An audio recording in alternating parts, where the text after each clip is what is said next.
जब भी आप बीएड करने के बारे में सोचते हैं, आपकी प्रेफरेंस लिस्ट में पहली यूनिवर्सिटी कौन सी रहती है? जी हां, अगर आपने प्लान नहीं किया हुआ है या कभी नहीं सोचा हुआ है तो मैं आपको बताता हूं कि पहला प्रेफरेंस आपको दिल्ली यूनिवर्सिटी को देना चाहिए बीएड करने के लिए।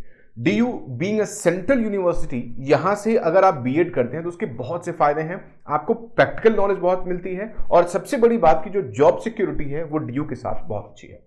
तो आप देखें डीयू बीएड के लिए सबसे पहले हम बात करते हैं एलिजिबिलिटी की कि डीयू बीएड के लिए एलिजिबल होने के लिए आपको क्या रिक्वायरमेंट है। तो अगर मैं एलिजिबिलिटी की बात करूं तो अगर आप सिर्फ ग्रेजुएशन की बात करते हैं तो ग्रेजुएशन में आपको 50% मार्क्स चाहिए। लेकिन इन केस अगर आपने मास्टर्स कर लिया है तो ये जो ब्रैकेट है परसेंटेज का ये हट जाता है। अगर आपने मास्टर्स डिग्री की हुई है साइंस में, सोशल साइंस में, ह्यूमैनिटीज एंड कॉमर्स में, आप इन सब्जेक्ट को लेकर कंफ्यूज मत होना। इसमें जो आपका कोर सब्जेक्ट है, main subject like psychology, sociology, economics, ये सब आप ऐड कर सकते हो। दूसरी चीज क्या है कि अगर आप बीटेक या बीई हो या कहीं से आपने बीटेक या बीई किया हुआ है या इक्विवेलेंट कोई डिग्री की हुई है, for that matter like BCA किया हुआ है आपने, तो उस पर्टिकुलर स्ट्रीम में आपके 55% चाहिए। यानी अगर आपके पास टेक्निकल एजुकेशन में आपके पास ग्रेजुएशन है तो आपको 55% चाहिए, अगर प्लेन ग्रेजुएशन है तो 50% चाहिए, और ये ब्रैकेट हट जाता है अगर आपने मास्टर्स डिग्री किसी भी स्ट्रीम में की है। तो एलिजिबिलिटी है ये डीयू में एंट्रेंस के लिए। डीयू का फॉर्म भरते वक्त एक चीज जो आपको बहुत परेशान करती है वो होती है subject category and teaching subject selection करने में।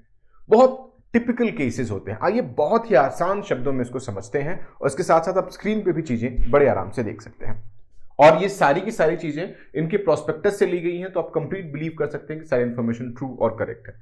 सबसे पहले देखते हैं क्या है selection of subject category and one teaching subject. खास बात यह है कि आपने जो टीचिंग सब्जेक्ट सिलेक्ट कर लिया वो आप थ्रू आउट बीएड चेंज नहीं कर सकते, इसलिए बहुत ही बारीकी से आपको वो सब्जेक्ट कैटेगरी और टीचिंग सब्जेक्ट सिलेक्ट करना है। क्या है पेडागोजी, इसको बोलते हैं पेडागोजी 1 सब्जेक्ट, पेडागोजी 2 सब्जेक्ट। एक हो गया सब्जेक्ट कैटेगरी, दूसरा हो गया टीचिंग सब्जेक्ट। ये हो गया आपका समझ लीजिए जनरलाइज ऑप्शन, और ये हो गया पर्टिकुलर सब्जेक्ट आपको जो चुनना होगा। आपने हो सकता है बीएससी किया हो साइंस में, तो आप zoology, botany, chemistry, math, physics किसी में भी कर सकते हैं, या आपने बीटेक किया हो, या लैंग्वेज में आपने हो सकता है इंग्लिश ऑनर्स, हिंदी ऑनर्स या संस्कृत ऑनर्स किया हो, या आपने eco honours, geography honours, history honours, pol science honours, social science में आप ये कैटेगरी लेते हैं। अदर सब्जेक्ट्स में कॉमर्स, साइको और सोशियो, मैं अभी बताऊंगा इनका केस अलग डील करते हैं हम, या अदर लैंग्वेजेस में आपने पंजाबी एंड उर्दू किया हो, और होम साइंस अगर आपने किया होगा तो सोशल साइंस सब्जेक्ट कैटेगरी होगी आपकी, और जो आपका टीचिंग सब्जेक्ट होगा वो होम साइंस होगा। तो गौर करने की बात क्या है, आपको टेबल 1 यानी सब्जेक्ट कैटेगरी भी सिलेक्ट करना है और टीचिंग सब्जेक्ट भी सिलेक्ट करना है आपको। इनमें से किसी में भी अगर आपने ग्रेजुएशन किया हुआ है तो आप क्या सिलेक्ट करोगे, साइंस, और सब्जेक्ट कैटेगरी आपकी हो जाएगी बायो, टीचिंग सब्जेक्ट हो जाएगा बायो, केमिस्ट्री, मैथ्स।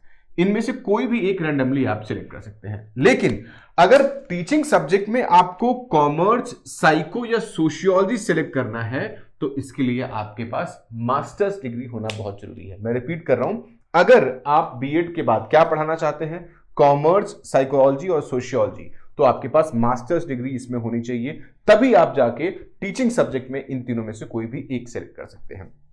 अदरवाइज ये सारी लिस्टिंग जो आप देख रहे हैं ये आप अपने ग्रेजुएशन के बेसिस पे आप इनको सिलेक्ट कर सकते हैं। ग्रेजुएशन में आपने ये किया हुआ है तो ये टीचिंग सब्जेक्ट के तौर पर आप सिलेक्ट कर सकते हैं। अब सिर्फ यही कंडीशन नहीं है, कंडीशन क्या कहता है कि आपके पास जो क्वालिफाइंग एग्जाम है, क्वालिफाइंग एग्जाम का मतलब है कि आपने या तो बैचलर्स कर रखा है या मास्टर्स कर रखा है, उनमें ये सब्जेक्ट पढ़ रखे हो, न बल्कि पढ़े हो बल्कि 200 मार्क्स के लिए पढ़े हो। यानी अगर सेमेस्टर वाइज होता है तो 2 सेमेस्टर में पढ़ रखे हैं, अगर ईयर वाइज होता है तो 2 साल पढ़ रखे हैं। आपको 2 साल के लिए 200 मार्क्स आपके लिए इसने पढ़ा हुआ है। और सिर्फ पढ़ना ही नहीं है, इन सब्जेक्ट में आपने 50% मार्क्स स्कोर भी किए हुए हैं। यानी सिर्फ पढ़ना ही नहीं है, आपने 200 मार्क्स के लिए पढ़ा भी है और उन पेपर में आपने 50% मार्क्स स्कोर भी किए हुए हैं। इस तरह से जाके आप अपना सब्जेक्ट कैटेगरी और टीचिंग सब्जेक्ट सिलेक्ट कर सकते हैं। सब्जेक्ट कैटेगरी और टीचिंग सब्जेक्ट को लेके कुछ इंपॉर्टेंट अपडेट आप अपने स्क्रीन पे देख सकते हैं। आप चाहे तो इस वीडियो को पॉज करके उनको इत्मीनान से पढ़ सकते हैं। कुछ इंफॉर्मेशन हमने हाईलाइट कर दिया है। अब हम देखते हैं सीट डिस्ट्रीब्यूशन। अलग अलग जो इसमें कॉलेजेस हैं उसमें सीट डिस्ट्रीब्यूशन कैसे है, आइए इस बारे में देखते हैं। डिपार्टमेंट ऑफ एजुकेशन, जिसका पहले का नाम था CIE, उसमें 125 सीट्स हैं जो कि बेसिकली साइंस के लिए, लैंग्वेज के लिए, सोशल साइंस के लिए और अदर सब्जेक्ट के लिए यानी कॉमर्स, साइको और सोशियोलॉजी के लिए है। लेडी इरविन में 125 सीट्स हैं और टोटल 125 सीट सारी की सारी होम साइंस की कैटेगरी में लाई करती है। महर्षि वाल्मीकि में टोटल 125 सीट्स हैं और वो भी अलग अलग कैटेगरी में है, जैसे साइंस में, लैंग्वेज में, सोशल साइंस में, अदर सब्जेक्ट में और अदर लैंग्वेज लाइक पंजाबी और उर्दू में भी है। SPM यानी श्याम प्रसाद मुखर्जी, उसमें सिर्फ और सिर्फ 63 सीट्स हैं और उसमें जो कैटेगरी है वो science, language, social science, other subject है। तो टोटल आप देख सकते हो कि 3 कॉलेजेस में 125 और 1 कॉलेज में 63 सीट्स है। इसमें जो 2 कॉलेज हैं, लेडी इरविन और श्याम प्रसाद मुखर्जी, ये सिर्फ और सिर्फ विमेन कैंडिडेट के लिए ही एप्लीकेबल है। बाकी 2 जो है यानी DOE और महर्षि वाल्मीकि, ये कोएड है। आइए अब देखते हैं प्रोसेस ऑफ सिलेक्शन क्या होता है DU BEd के लिए। तो एंट्रेंस टेस्ट होता है, एक कॉमन एंट्रेंस टेस्ट होता है। यहां आपके सब्जेक्ट कैटेगरी और टीचिंग सब्जेक्ट से कोई फर्क नहीं पड़ता, उसका फर्क पड़ता है मेरिट में। लेकिन जो एंट्रेंस होता है वो कॉमन एंट्रेंस टेस्ट होता है सबके लिए।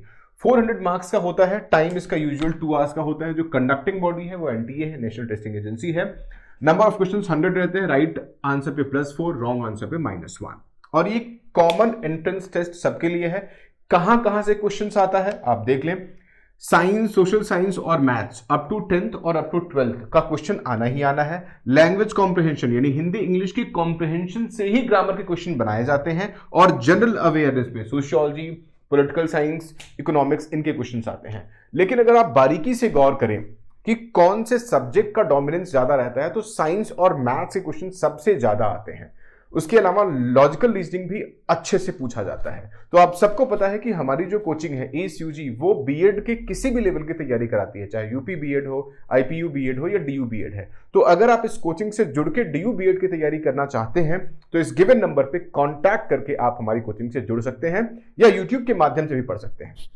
लेकिन इन सब की बात, सबसे इंपॉर्टेंट बात यह है कि लास्ट ईयर की एग्जामिनेशन की एनालिसिस किया जाए, जिससे आपको यह पता चले कि कैसे एग्जाम क्वालिफाई किया गया। तो DU BEd के एंट्रेंस में हर साल तकरीबन 20,000 बच्चे बैठते थे, लेकिन पिछले साल पैंडेमिक की वजह से ये जो अपीयरेंस थे वो कम हो गए और 13,844 बच्चे बैठे थे। इसमें एक चीज मैं आपको और बता दूं कि आपकी जो रैंक है वो पर्टिकुलरली डिपेंड करता है कि किस डिसिप्लिन में, किस स्ट्रीम में आपने अप्लाई किया हुआ है और उस पर्टिकुलर डिसिप्लिन में और उस पर्टिकुलर स्ट्रीम में कितने बच्चे एप्लीकेंट्स हैं और क्या कट ऑफ जाता है। क्योंकि क्या हो जाएगा, cut off would be stream wise और discipline wise and it moreover depends on form field. कैसे कि हो सकता है कि साइकोलॉजी वाले जो मार्क्स हैं उस पे बच्चे कम बैठे हों, साइकोलॉजी वाले डिसिप्लिन में बच्चे कम बैठे हों और साइंस वाले डिसिप्लिन में बच्चे बहुत ज्यादा बैठे हों। तो ये कंप्लीटली डिपेंड करेगा कि पर्टिकुलर स्ट्रीम जो आपने सिलेक्ट किया हुआ है सब्जेक्ट कैटेगरी में और टीचिंग सब्जेक्ट में, उस पर्टिकुलर स्ट्रीम में कितने बच्चे बैठे हुए हैं। लेकिन आपको यह जरूर पता होना चाहिए कि मैं कितना स्कोर करूं जिससे मैं अपने आप को सेफ मान सकूं। पिछले साल का रिकॉर्ड चेक करते हैं। 2020 में जो रैंक 1 है उस स्टूडेंट ने 285 स्कोर किया, यानी तकरीबन 71% के स्कोर पे उनका सब्जेक्ट कैटेगरी सोशल साइंस या टीचिंग सब्जेक्ट सोशल साइंस पे रैंक 1 आया। दूसरे स्टूडेंट का 278 सब्जेक्ट कैटेगरी और टीचिंग सब्जेक्ट दोनों ही सिमिलर हैं। लेकिन थर्ड स्टूडेंट ने स्कोर किया 273, रैंक 3 आया और सब्जेक्ट कैटेगरी उनका साइंस और बायो हुआ। रैंक 4 पे इंटीग्रेटेड साइंस पे 269 और लैंग्वेज वाली कैटेगरी में 269 पे ही रैंक 5 आ गया। इसका मतलब है आप देखोगे रैंक 1 to 5 में तकरीबन 4% का वेरिएशन है, यानी 67% के आसपास देख सकते हो कि आप बच्चे का सिलेक्शन हो जाता है। इसका मतलब अगर आपको ये मेक श्योर करना है कि आपका सिलेक्शन DU BEd में हो जाए तो जनरल कैटेगरी के लिए तकरीबन 67 से 70% के बीच में अगर आप स्कोर करते हैं तो आपका सिलेक्शन हो जाएगा। लेकिन वो तो पैंडेमिक हिट ईयर था। नॉर्मल ईयर में आपको तकरीबन 70% के आसपास स्कोर करना पड़ेगा। 1% here and there would be fine. तो जाके आप इंश्योर कर सकते हो कि कितने भी नंबर ऑफ एप्लीकेंट्स हो आपका सिलेक्शन DU BEd में हो ही जाएगा। इस वीडियो के डिस्क्रिप्शन में आपको मेरिट लिस्ट और टोटल नंबर ऑफ स्टूडेंट्स जितने बैठे हुए इन दोनों का लिंक दिया हुआ है, उसको डाउनलोड करके आप चेक कर सकते हैं। और चारों कॉलेजेस की फीस आप स्क्रीन पे देख सकते हैं। फी वैरी कर सकता है, लेकिन फिर भी जो फी थी लास्ट ईयर की वो आप देख सकते हैं। इसके अलावा अगर आप कोचिंग से जुड़ना चाहते हैं या तैयारी करना चाहते हैं तो इन गिवन नंबर पे कांटेक्ट करके आप कोचिंग से जुड़ सकते हैं। और DU के लिए फ्री काउंसलिंग अगर चाहते हैं आप तो फ्री काउंसलिंग भी DU BEd के लिए आप हमसे इन गिवन नंबर पे कांटेक्ट करके ले सकते हैं। Thank you so much.